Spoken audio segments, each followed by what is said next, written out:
Hello girls, gays, and non-binary babes. Welcome back to my channel. Today I'm so excited to be bringing you part 2 of weird books for weird people.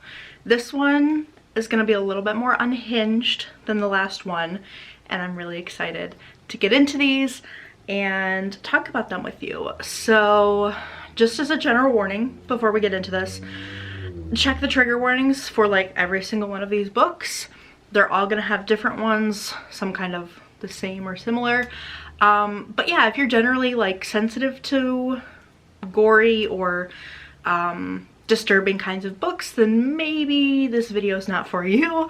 But yeah, anyway, I'm really excited about these because I am a little freak. So let's get into it. The first book that I want to talk about is Mother Thing by Ainsley Hogarth. This is a story about a woman who has a really bad relationship with her mother-in-law. She just kind of wants to be part of that family. She wants to get to know her and all this different kind of stuff, but the mother-in-law really has no interest, and eventually the mother-in-law kills herself, and then we kind of deal with the aftermath of that. That's not a spoiler, by the way. It's literally on the back cover. So yeah, so things kind of go haywire from there. Her husband is very attached to his mom, and it's a really big wrench in their lives, and it just gets really weird.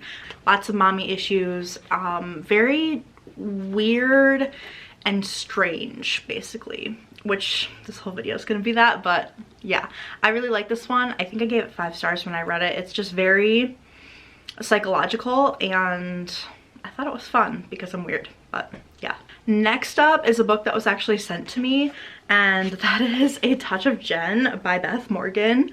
This was sent to me by Savvy from Savvy Reads Books, I believe on Twitter. That's their handle.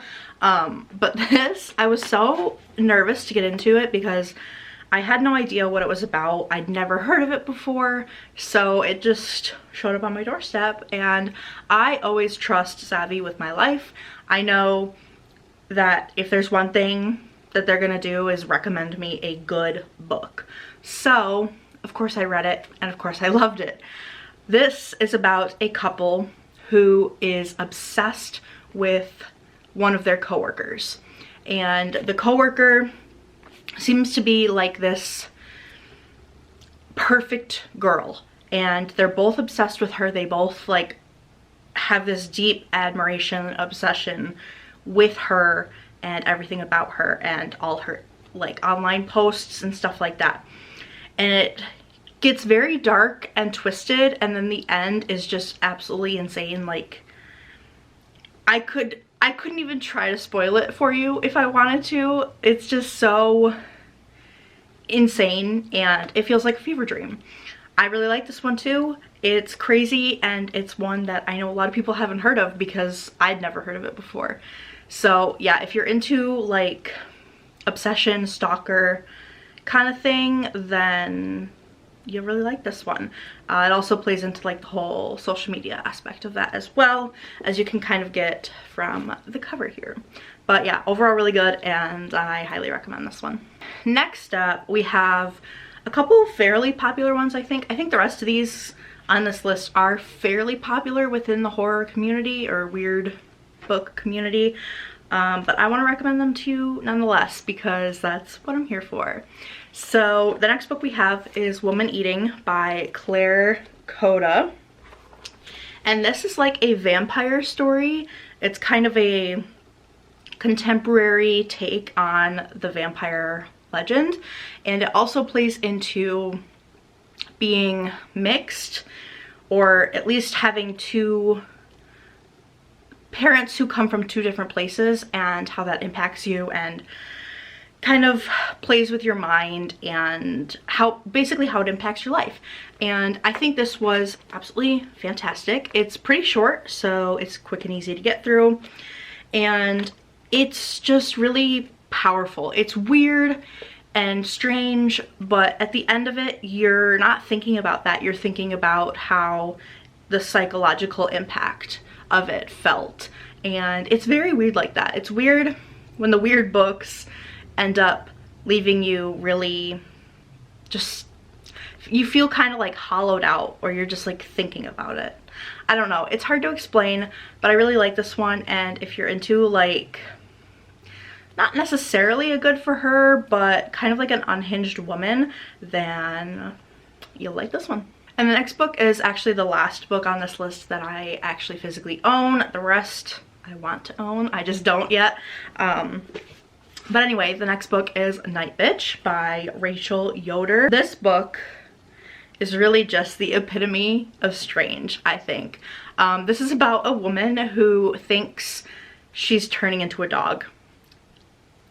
That's like all I can say, really. Because any more would just kind of defeat the whole purpose. She thinks she's turning into a dog, and it kind of follows like womanhood in a sense of like motherhood, and how that intertwines and doesn't intertwine. And it talks a lot about motherhood in general.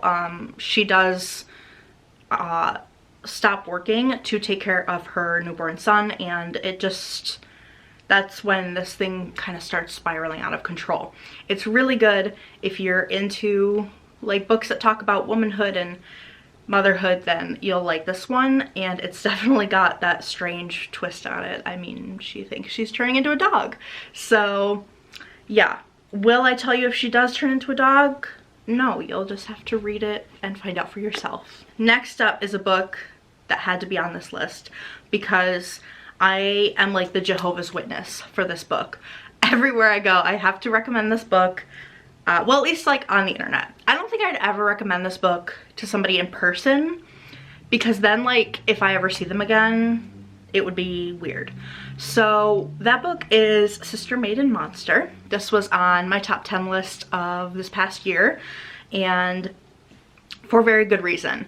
This is an apocalypse story, and it follows 3 women who all have different roles in this apocalypse and kind of what's happening. I'm not going to tell you what's happening, but it's so crazy and insane that should I have probably seen it coming from a mile away? Yeah, but I didn't, and that just made it so much better.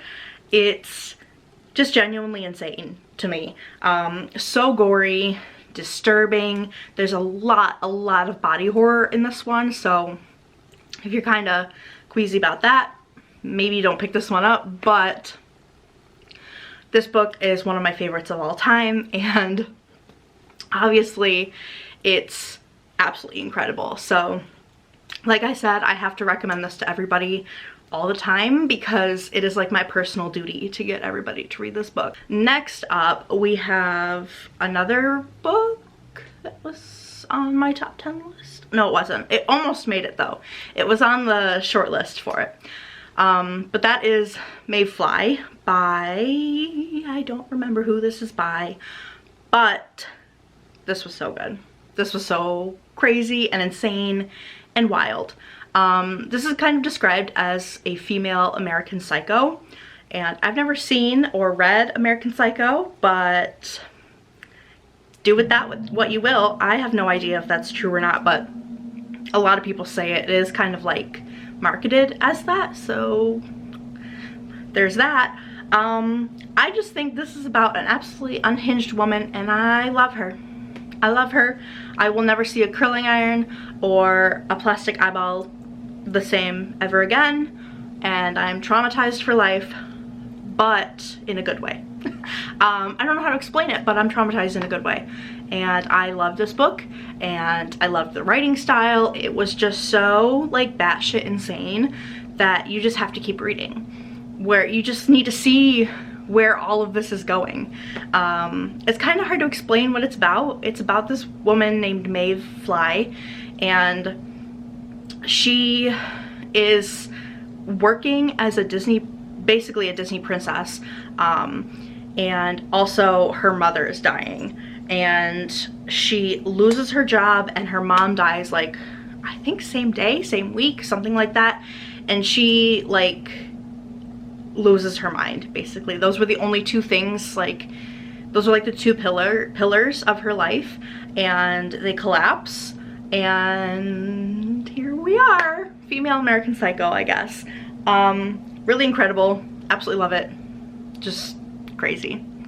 Just crazy. And the final two books I have to talk about are by the same author, so I will kind of combine them together because they are fairly similar. And that is Brainworms and Tell Me I'm Worthless. These are by Allison, I don't remember her last name, but these are two fairly similar but different horror novels that are very, very graphic and weird and kind of not for your average reader. I know they've been like pretty popular online, and I feel like it's worth noting that these are not for everybody. The books on this list are not for everybody, but they are really good, and if you are this kind of audience, then here we are.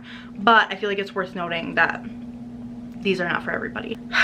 First of all, we'll start with Tell Me I'm Worthless. That one came out first. This one's about, it's kind of like a haunted house story mixed with like a trans rights kind of theme. It's so hard to explain, but it makes sense like in the story, you know.